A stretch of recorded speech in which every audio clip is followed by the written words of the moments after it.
Bueno, bienvenida Ángela Donayo, experta en gobierno corporativo y diversidad, profesora brasilera, experta en todos estos temas de equidad de género, de cuantificar, de cuánto una empresa puede ganar siendo más inclusiva en el tema de mujeres. Bienvenida a este foro Mujeres Poderosas Forbes, Ángela. Muchas gracias, es un honor estar aquí con usted, Andrés. Bueno, Ángela, pues la primera pregunta es cómo una empresa o organización puede avanzar en medir el impacto de la inclusión de las mujeres. ¿Cómo una empresa puede avanzar en esas políticas? Bueno, tener políticas de inclusión no es una garantía de que las reglas sean buenas para promover la diversidad, ni tampoco que se vayan a implementar adecuadamente. Una empresa puede tener buenas políticas que ayuden a reducir los prejuicios de género que todos nos tenemos, o puede tener malas políticas que refuerzan los estereotipos de género. Un ejemplo es dar algunos beneficios solo a los hijos de las empleadas. En este caso, se refuerza la expectativa social que los hijos son la responsabilidad exclusiva de la madre cuando es de los padres genitores. De nada sirve tener un porcentaje específico de mujeres en la empresa si hay líderes tóxicos que contaminan el ambiente con acoso moral o sexual, y si ellas no se sienten seguras para hablar sin interrupción, que se tengan en cuenta tus ideas, aspirar a puestos de liderazgo, etc. Por lo tanto, el primer paso para mí es hacer un mapeo o diagnóstico de la situación de la empresa, que debe ser lo más completo posible. Puedes entender cuáles son los principales obstáculos que encuentran las mujeres y otras minorías también en la empresa. Esto es bastante diferente de las tradicionales encuestas de clima organizacional, por ejemplo, y otros tipos de encuestas. A menudo los empleados tienen miedo de decir la verdad en las encuestas realizadas internamente. Por eso es importante que lo lleve a cabo una entidad externa con experiencia en la área. Y luego es necesario verificar la adherencia de los valores de la empresa a la práctica. Es muy fácil hablar de diversidad. Hoy todas las empresas dicen que valoran la diversidad, la inclusión, la equidad, pero sabemos que este es un gran desafío. Muchas veces las agresiones se enmascaran como bromas, por ejemplo. Por eso que las políticas son importantes, pero el día a día de la empresa es aún más importante y puede anular cualquier política o valor en un hermoso código de ética conductual, ¿sí? Por tanto, es importante verificar que la práctica esté alineada con el discurso de diversidad e inclusión y cuáles son los retos a superar. Esto es hecho por este diagnóstico. Claro, Ángela, muy interesante lo que nos cuentas. Digamos, ¿cuáles son esos principales errores que cometen las empresas al hablar de inclusión? Porque lo que tú dices es muy cierto. De pronto queda un tema en el papel, un tema de conducta, del manual, queda sobre el tema de no discriminar mujeres o habla sobre equidad. ¿Cuáles son esos principales errores de verdad para no ser tan efectivos en una empresa o organización, para ser no tan efectivos en el tema de equidad? Bueno, son por lo menos tres los errores principales. Quizás el principal es que la empresa y los líderes que piensan que ya tienen una empresa suficientemente diversa, inclusiva, con equidad. A menudo escuchamos: mi organización trata a todos por igual, pero dar el mismo tratamiento a personas desiguales no conduce a la inclusión. De lo contrario, muchas empresas invierten solo en formación y sensibilización, pero es necesario, pero no suficiente. Se necesita establecer una agenda de diversidad con metas, plan de acción, para que las estrategias de equidad permean toda la empresa de manera transversal, incluso con efectos en la promoción del liderazgo y compensación de los empleados. Se debe cuidar que los procesos de selección estén efectivamente estructurados y sean objetivos. En general, no lo son. La incómoda realidad es que la mayoría de las empresas seleccionan por la confianza que el candidato muestra en la entrevista, no por la competencia. Y en general, los hombres tienden a tener mucho más confianza que las mujeres en comparación con su nivel de competencia. La competencia se distribuye igualmente entre la población, independientemente de género. La confianza no lo hace, es mucho más prominente en los hombres. Otro error es no considerar la interseccionalidad que existe entre las mujeres. Los desafíos que enfrenta una mujer afrodescendiente o indígena son totalmente diferentes los de una mujer blanca o de una mujer con discapacidad o LGBT. Por lo tanto, debes también tener una mirada muy aguda, empática e especializada en la diversidad e inclusión para no pensar que estás haciendo bien, pero terminar cometiendo errores desagradables. El último error, que es muy recurrente, es colocar una sola mujer en puestos infrarrepresentados, por ejemplo, las juntas directivas, y pensar que ya hay diversidad e inclusión. Sabemos que no funciona de esta manera.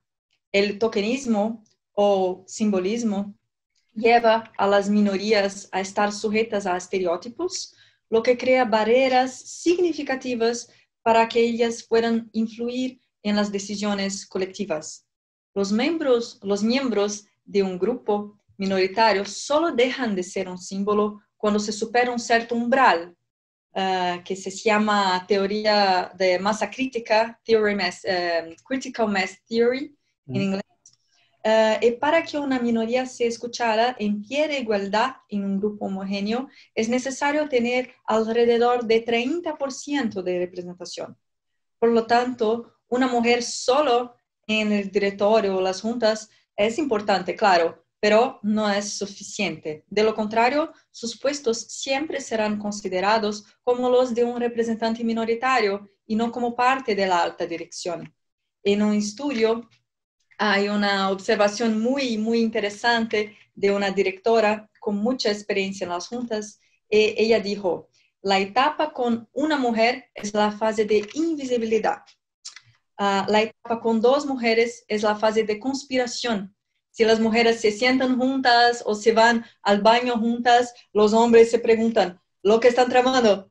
Pero tres mujeres son parte del mainstream, de la corriente principal. Es normal tener mujeres en la sala y estas preguntas desaparecen.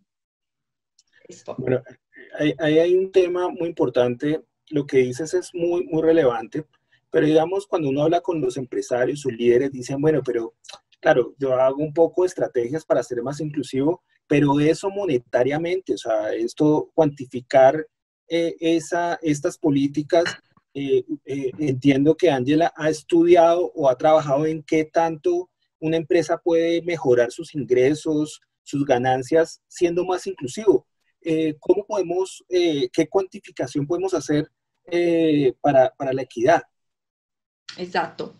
Cientos de estudios, Andrés, se han hecho hasta ahora para investigar estos impactos. Tenemos el business case tradicional que muestra que más mujeres en liderazgo es positivamente relacionado con los principales indicadores de rentabilidad y diferentes medidas de desempeño financiero. Además, como usted sabe muy bien, las partes interesadas, los stakeholders hoy, exigen cada vez más la adopción de estándares éticos, ambientales y sociales mucho más elevados por las empresas. Así, es fundamental que el concepto de desempeño empresarial sea pensado bajo una perspectiva más amplia, más allá del enfoque tradicional de los indicadores financieros. En 2019 hemos hecho una investigación para la International Finance Corporation, parte del Banco Mundial, en que nosotros conectamos la diversidad de género con estos mejores estándares ambientales, sociales y de gobierno corporativo, conocido como ASG. ASG no es una tendencia pasajera, es una visión que llegó para quedarse y que solo está siendo reforzada por mega inversores globales en los últimos tiempos. En nuestro trabajo, que suma los resultados de estudios de todo el mundo, hemos demostrado que la proporción de mujeres en las posiciones de liderazgo está positivamente asociada con mejores prácticas ambientales, sociales y de gobierno corporativo. Un ejemplo, las empresas son más transparentes sobre los impactos del cambio climático y tienen menor riesgo de problemas ambientales. En la dimensión social, las empresas son más éticas, tienen mejor reputación, promueven prácticas que proporcionan mejor equilibrio de la vida personal y profesional de sus empleados y también prácticas equitativas de contratación e igualdad de género. Cuando se trata de gobierno corporativo, las empresas tienen una mejor gestión de riesgos y un menor riesgo de fraude, con juntas directivas mucho más activas y efectivas. Hay una enorme evidencia empírica, Andrés, por lo tanto, que muestra que la presencia de más mujeres en liderazgo hace con que las compañías se queden más atentas a las implicaciones de sus actos. Esto, a su vez, conduce a decisiones más equilibradas que llevan en cuenta los intereses de todas las partes interesadas con el fin de mantener relaciones saludables a largo plazo con todas ellas. Y este enfoque de gestión y gobierno corporativo, a su vez, asegura la sostenibilidad del negocio, en última instancia, mejorando el valor de la empresa. Luego, hace un círculo virtuoso de prácticas de ASG, de empresas con más mujeres y puestos directivos, y esto retroalimenta las prácticas sociales de diversidad e inclusión que avanzan en equidad de la mujer. Pero es fundamental destacar que, independientemente de los resultados positivos, existe un poderoso argumento de justicia moral para lograr la equidad de género en el mundo corporativo. Es simplemente lo correcto hacia hacer. Para hablar, Ángela, en la práctica, cuando uno habla de esto, en su experiencia, cuando se habla de políticas de inclusión, si usted le dijera, bueno, deme unas políticas claras de qué debo hacer como empresario, que muchos de los empresarios nos están viendo y están pensando en qué estoy haciendo yo para la inclusión. Entonces, digamos, cuando uno ve en Colombia, algunas empresas tienen desde líneas exclusivas para que las mujeres denuncien de pronto violencia intrafamiliar, otros temas de, hay también educación, líneas para educación, liderazgo, etcétera. Entonces, digamos, pero digamos, en su experiencia, si usted podría decir cuáles son las que recomendaría y cuáles hay que erradicar que no sirven, que usted ya dice, ya demostré, no sirven para mucho en el gobierno corporativo.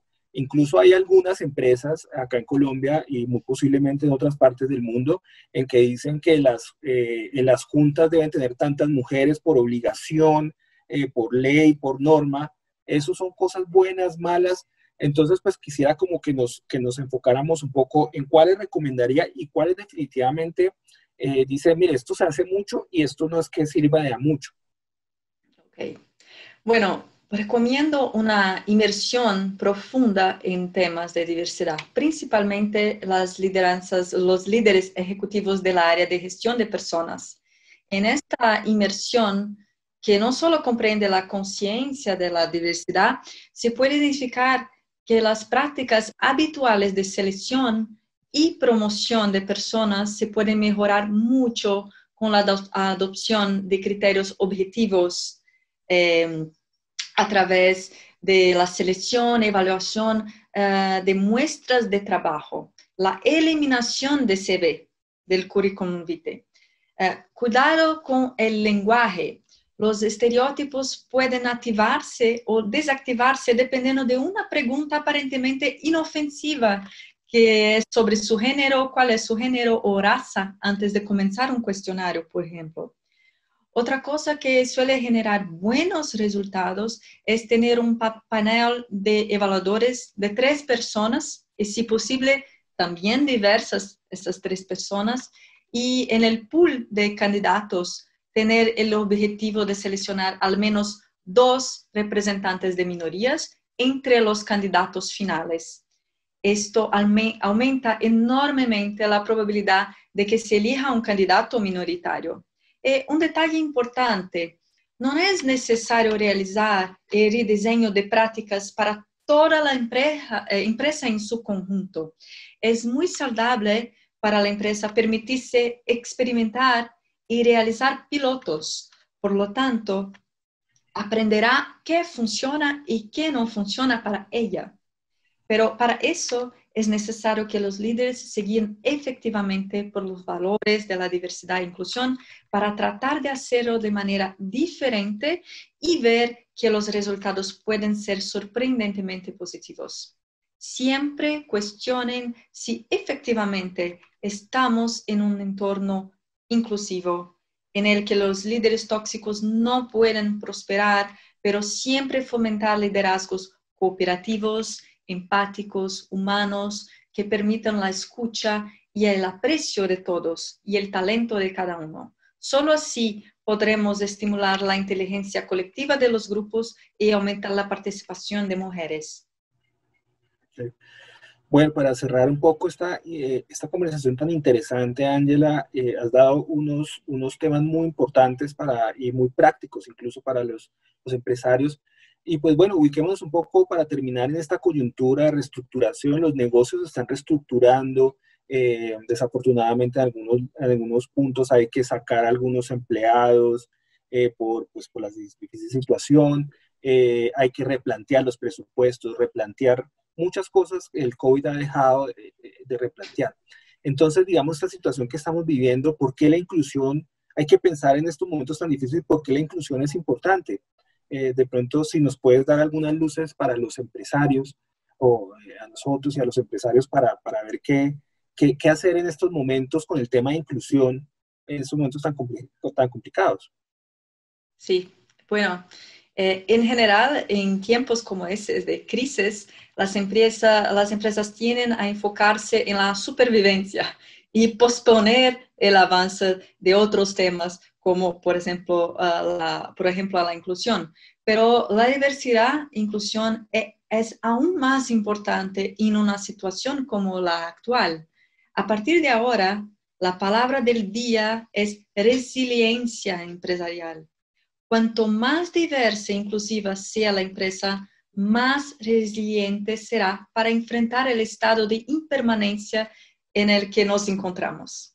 La vivencia de estos temas hará que la empresa no solo se enfrente a esta situación, sino que florezca aún más, ya que la diversidad y la inclusión son temas fundamentales para la inteligencia colectiva.